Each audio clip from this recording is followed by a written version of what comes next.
Hey there, Shayne. Hey, how you doing, Sissy? Good. We are this is our very first kind of chat. We did a welcome once before, Yeah, right? you're welcome. So we thought we would pop on and do a quick chat, maybe every other week if I can get this guy every other week, Yeah. right? And we're busy, we've got a lot going on. Well, we're all trying. Yeah, that's the goal. Is stay busy, keep pushing, find new products, new books, new mediums to get your books to readers. Yeah. So we're all just trying to juggle that. Yeah. So what are you juggling these days? What are you up to? Right now, I've got three different series that are ongoing right now. They're all part of the Templeverse, which is kind of an urban fantasy world. It's got the Nate Temple series, the Feathers and Fire series, and then the Phantom Queen Diaries. So each of those series has multiple books coming out this year. I'm working on book 6 in the Feathers and Fire series, probably going to come out in a couple of weeks, hopefully. And I've been doing about 20,000 words a day on writing, trying to get that wrapped up. And then I've got 3 new series that are entirely new universe, new everything, that are urban fantasy as well. And those each have about 20,000 words written so far. So they're kind of in the baby stages, infant stages, but really looking at publishing a lot of stuff this year. So you work on multiple things at once. And by the way, we're just chatting about what we're doing. We have kind of a topic that we'll talk about later, but for now we wanted to go live on Launching Indie and just chat and be awed by the fact that Shayne's writing 20,000 words a day. I know you roll your eyes, but honestly, it's just not something we can all do. I mean, I tried. I think there was one day that you were writing and I'm like, I'm going to write like Shayne. And I wrote and wrote and wrote. And I think, I don't know, maybe 5,000 words later, I'm like, that's it. But that's great. It's like a lot of people get hung up on, I'm the kind of guy that'll go out and do like sprints where I'll do a ton in 1 or 2 or 3 days. And then I'll take a week off doing other things like marketing, advertising, covers, just any kind of other aspect of the business. And so these people that go out and do 5,000 words every day, they could potentially do more than I do in a month. It just depends on how religious they are about it. So there's nothing wrong with doing smaller amounts consistently. I mean, it's the turtle and the hare, right? The famous parable. So it just depends on what your strengths are. I'm really good at short bursts of practically killing myself to work hard and then shutting down for a week, to do other stuff. So I just can't multitask very well. So you don't get tired. So what's like the chunk of time you can write straight in a row? Like hours and hours? Oh yeah, as long as I can stay awake. So when I was doing this with my full-time job, obviously I couldn't write as much. But now I could sit down from 7 in the morning to 2 in the morning. I mean, it just depends on if I need to go eat or, pick up the kids or, whatever, it just depends. But no, I don't have any problem just sitting down and writing. You just keep going and going like the Energizer Bunny. Yeah, and it kind of feeds on itself. You kind of motivate yourself to keep going. Like, oh man, I just wrote a really cool scene. Mm-hmm. This one's going to be better. And you just kind of, at least me, you just kind of feed on yourself. So, but again, everyone's different. So it just depends on if small bites is what you can do, just do it religiously. You'll be fine. So you work on multiple things at a time. That's, I think, what I meant to ask. So you don't have one project, finish it, and then move on to the next project? Yeah, typically. That's what I've always done before. But just recently, I've had a lot of projects kind of come to mind and that I'm trying to plan for later in the year. So I needed to know that they would work. So I go ahead and do an outline, really extensive outline, just to make sure that the story makes sense, the series arc makes sense, that it's something people would want to read. So yeah, I spent a lot of time doing outlines for these. So, and then doing sample chapters just to make sure I like the character and don't want to change them or anything like that. So typically it's just one project at a time for me, but we'll see. We'll see what happens. Lots of urban fantasy this year for you. Yeah. What about you? What are you up to? Just release day today. Nothing big. No big deal. No big deal. Just launching books. Just a launch in books. Second book in the Blood White series, Immortal Salvation. Yeah. So recently, I recently jumped over from historical to paranormal romance, which is completely different, and it's been a lot of fun. So it's a rapid release, which I'm realizing I'm not a huge fan of, to be honest with you. So. Yeah, it's a lot of, I feel like I'm promoting a lot and I don't like that. So if I'm in my groups and things, I'm doing the first 3 books 3 months in a row. So January, February, March, because I figured it would take at least 3 books to figure out if I can get a foothold in paranormal or how that would work into my schedule. So January, February, March. So this is book 2, and book 3 will be next month. And, you know, I'm realizing like the cover, because I'm pre-ordering, which I never did before because of the rapid release, you know, I want that link in there. But, and I've said this to you, all of a sudden I'll realize, wait a minute, the book is coming out Thursday. I need the next book pre-order up. That means the cover, I didn't reveal it yet, and it's coming out in 2 days. It's a little bit, and I'm very by the calendar, very scheduled, and this is definitely throwing me off my game just a little bit. So it's been a lot of fun. It's like a whirlwind. Yeah, you definitely fly by the seat of your pants when it comes to rapid releases. And I don't like that. That's how I live, so I can't do the calendar thing. So it's another day for me. I can't even imagine. It does. It gives me a little bit of agita. I'm like, oh my gosh, I literally forgot to release the cover. And usually a cover release is like it's a great post. So I'm able to release a cover. I typically give a paperback with it, and then I'll end up, you know, making that an ad. So that post does typically really well. And I just forgot. So it was Tuesday. I was like, guess what? Surprise. Here's the cover of the next book. They don't know any better. They don't know any better. Yeah. But for me, so yeah, after this, then it will be back to historical. I'm finishing out a series in late April, early May. So book 10 of the Border series. And everybody's anxious and waiting for that because it's the final book. So it'll be fun. A brand new series in the summer. So lots going on this year. Yeah, that's the goal. That's the goal. Keep writing. That's right. So what else are we talking about? So we kind of were thinking, like, if we are doing these chats, and our goal is maybe every other week, right? Is that kind of what we're thinking? Yeah. We'll just kind of see what the members think. I mean, if you like this idea, or if you have specific comments or questions you want us to talk about, post it in the comments below, and we can start up for next week and see if we can address any questions or hot topics or concerns anyone has, or you know, brag stories, you know, whatever it is you guys want to hear about. So. I think we did a post and we asked, and there was some really great topics there. And one of them was, you know, we have some newer members in Launching Indie. So they're asking kind of how to get started. And so we thought we would chat about kind of a quality product. You know, Launching Indie is more marketing than it is book writing, for sure. But since this is the very first chat, we thought it might be good to start with, you know, that quality product, because without that, you're pretty much dead in the water. Yeah. Exactly. So, and I'm definitely not the person to come to for, you know, grammar and stuff like that. I know you have a background in that, but yes, quality product is important. And if you don't have the skill set you need, that's another benefit of this group, is you can find an editor, a cover designer, you know, whatever it is, story builder, you know, someone who can help you with your outlines, more of a copy editor type. So it's really just finding what you're weak in and what you're strong in, and then maximizing those benefits and minimizing the risks. So. Right. Yeah. I don't know about you, but when I think back to my very first book, I think they're all quality, but my first book, I really thought it was like a slammer, amazing book until I got a great editor. And then I realized it wasn't. Your dreams. I thought, well, as an English teacher, I figured, and then for years I taught, you know, writing. So I figured I had this thing down, like I could write, but it turns out writing a book, writing a novel is a whole different skill set. Entirely different. So, and I know we talked about this too once before, like the whole craft thing. Once I realized that I was kind of lacking in that skill set, I went completely crazy with the craft books. Although, yeah, I don't know about you. Do you do a lot of craft, or have you, you know, in terms of? Not like most people do. So most people go to craft and they look at, okay, here's the 3 arc structure. Here's how you do this. Here's how you develop characters, scenes, all that. I never went into that because I didn't want to write like everyone else. And so what I leaned on is my background in just being interested in psychology and human behavior. And so all of my books are really character focused, character driven. And I use just basic psychology for both my characters and my readers. And so I know what makes me as a reader tick, and what I like and dislike, and the slow parts and the fast parts, and just the pacing that keeps me entertained. And so I really focus on that when I'm writing a story, and how to get the readers emotionally engaged to where it's not just a story, it's their friend in danger. You know what I mean? And how to really tweak those buttons so that the reader can't put it down, doesn't want to put it down.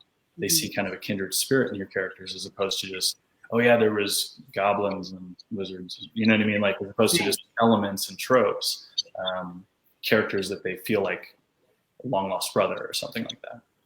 Yeah, I mean, I've read your books, and 100% that's what happens. So I get to the end of the chapter, like, I have to know what happens with Nate here. So I have to read, and I have to keep turning pages. And I see your readers talk about not being able to sleep and taking days off of work and all of that. And so I think that definitely is working for you. Yeah, it's all about pacing, at least in my stories, is but whenever I'm ending a chapter, I'm always trying to end it, not necessarily on a cliffhanger, but on a question. And so whether it's a physical confrontation, maybe the fight doesn't particularly end, or it ends and then you realize round two is coming right back up. And so I always try to end it on mini cliffhangers or suspenseful moments, much like TV shows do. It's not always a happily ever after at the end of every episode. And if it was, it'd be kind of tedious. Yeah. At least in urban fantasy. It all depends on the genre. And so I know with romance, it's an entirely different story. So yeah, there's no HEA, you're in trouble. Exactly. So it depends on your genre, and that's where being a reader really comes into play. You have to know your audience, and you have to like what you're writing. I mean, if you don't like it, readers will see through it.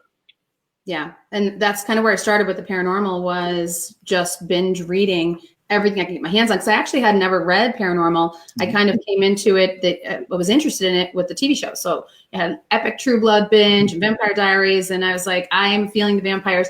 And I came from the Border series where I had this English and Scottish border thing going on, and I thought, boy, it'd be kind of cool if I had a Scottish clan chief and an English earl who were fighting for 700 years later. And but I hadn't read paranormal, so that's where I started. And I spent, I think, 3 or 4 months, and that's all I did, was I binged every paranormal. And I asked my readers, because a lot of my readers obviously cross genre. So I said, okay, who reads paranormal, specifically vampire, and just give it to me. And they gave me a bunch of great recommends. I flew through series and knew what the genre expectations were. So yeah, because that can be the biggest flop. You can write an incredible story, but if I'm writing an incredible romance book and I try to put it in urban fantasy, the readers are going to be upset. Yeah, because it's not what they want. So it's all about delivering the product, to speak in business terms, delivering the product they expect and doing it in a better medium, better story, better characters, whatever it is. So yeah, definitely. I mean, so urban fantasy, I know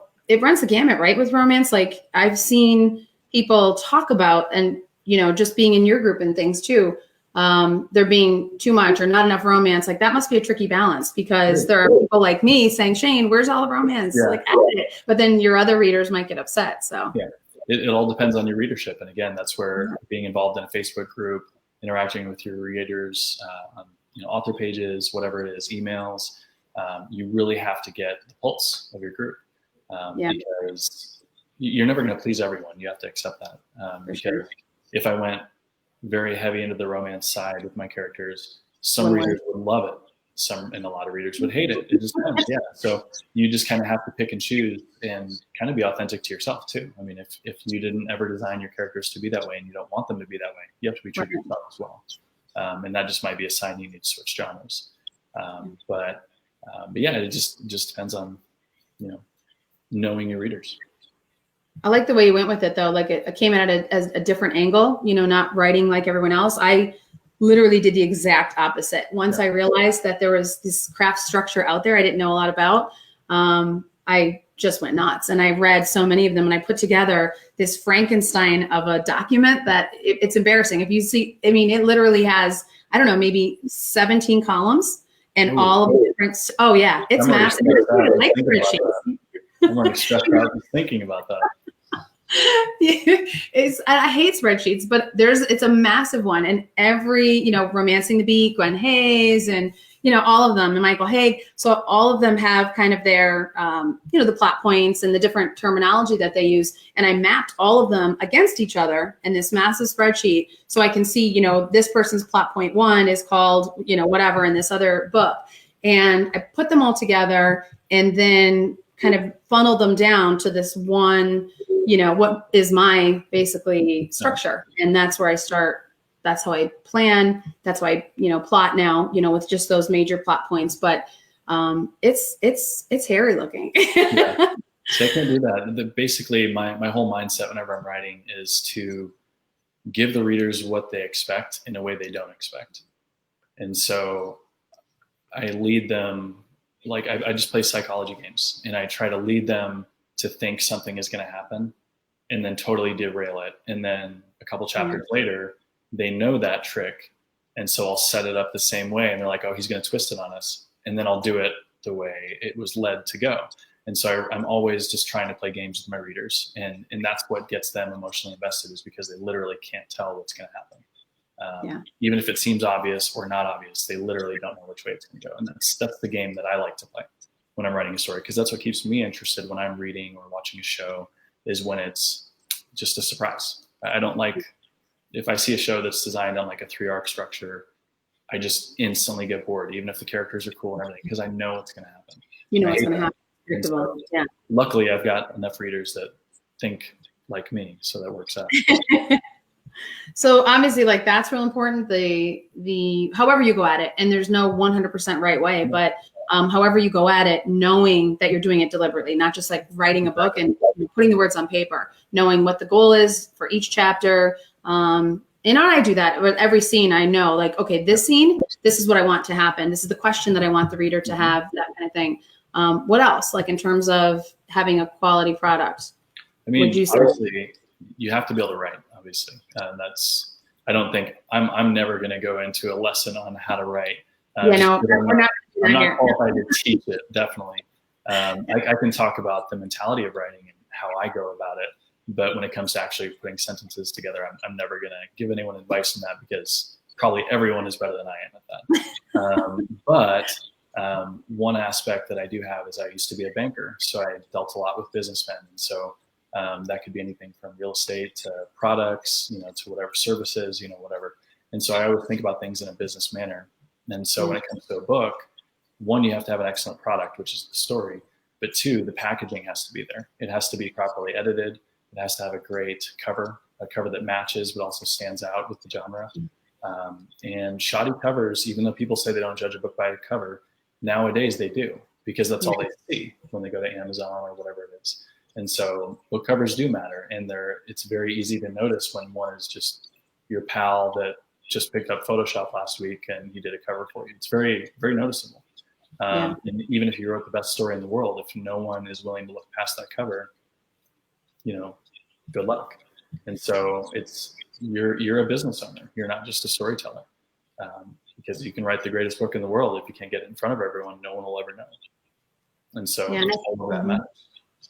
I think that's kind of our basic tenet here in Launching Indie is, putting the great product together, but then being motivated to keep going and, getting it in front of readers. And that's kind of what we're all about. So I think it was important to start with having that product, because I know, like, people will ask me that are just getting into writing, my everyday life, I've always wanted to write a book, and that's the one thing I'll say is, just do it professionally and do it right off the bat. Well, how much does it cost? It's, well, depends on, how serious you want to take it. I mean, you could probably put a book out for just about nothing. But I would never do that, not that you need to spend millions of dollars, but that's actually the one regret. And I don't do regrets typically, but one regret that I have is definitely rushing it the first time, because I was so excited to get this book out that, I found an editor, I thought it was fine, and I had never had an editor before. So I didn't know what a good editor looked like.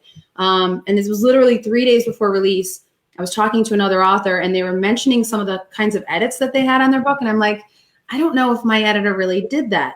And she was kind enough to share a page or two of her manuscript having been edited by a real qualified, excellent editor. I looked at it and I thought, I can't release this book. This is the quality of this editing isn't there. But I was so excited that I just wanted to find an editor, and I went online and I Googled, romance editor. Yeah. I wouldn't do that. This time, I would, if I were launching again, I would take it a lot slower, make sure I had that editor, talking to other people. And that's one thing I say, well, how do you find an editor? I'm like, talk to people. Yes. I didn't do that the first time. Just ask other authors. And if you don't know other authors, get to know other authors in groups like this or whatever. And then ask them, look at the top 100 covers. Who's designing them? A friend of mine is starting a YA series. She's never written before. I said, start with, look what's out there. Look at the top 100 YA books. What do the covers look like? What do the blurbs read like? Who's designing the covers? Who's editing the books? And just make this big old list and start from there. Yeah, absolutely. It's all paramount. And one thing that even before you get to the covers and editors and all that is write the book. Because there's so many people that say, oh, I've got this great idea, or I've written 10,000 words and it's going to be a bestseller. And how do I do covers and editors? Like for your first book, I wouldn't worry about any of that. I would write the book, and Just get it out. The only person you need to get to know is an editor after you finish, and then you start looking into covers if the editor doesn't just light it on fire in front of you. But you first need to prove to yourself that you can write a book and that it's worth an editor reviewing. If it's not, then you don't need to worry about covers anyway. So that's my recommendation. Yeah, makes sense.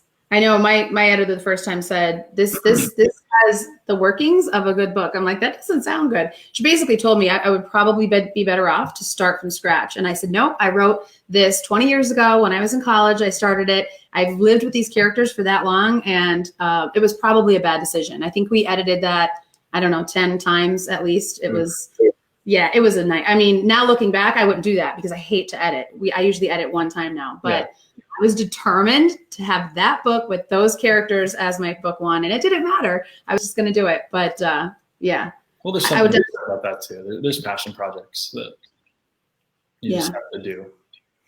Yeah, it might not be the most marketable thing in the world, but it's what you want to do. So well, I think that's probably enough for today, right? Because got to write. I know you have I don't know how many words. Did you write any words today yet? Not yet. No, I was at the gym and doing a bunch of errands, so I've got 20,000 to do today. So good luck with that. I have a deadline coming up on Sunday, and this is about. I feel like Shayne Silver's right now because I am nowhere near finishing, and this is. I am definitely the deadline guy. Like, okay, how long do I have to finish? Okay, I'm gonna wait till Friday. I'm not. A good 7 days before my deadline, I'm done. Maybe 5 days, and then I, take that time to self-edit. So let's say Thursday, it's not done. It goes to editor Sunday, and they still have to go through a pass. So this is definitely to the wire for me. I told you this whole rapid release thing is throwing me off. Yeah. So it'll happen. It also goes to show you. I mean, we're two opposite ends of the spectrum, and you can still do it. If you're a hot mess like me or super organized like you, it doesn't matter. You just have to know your weaknesses and compensate for them.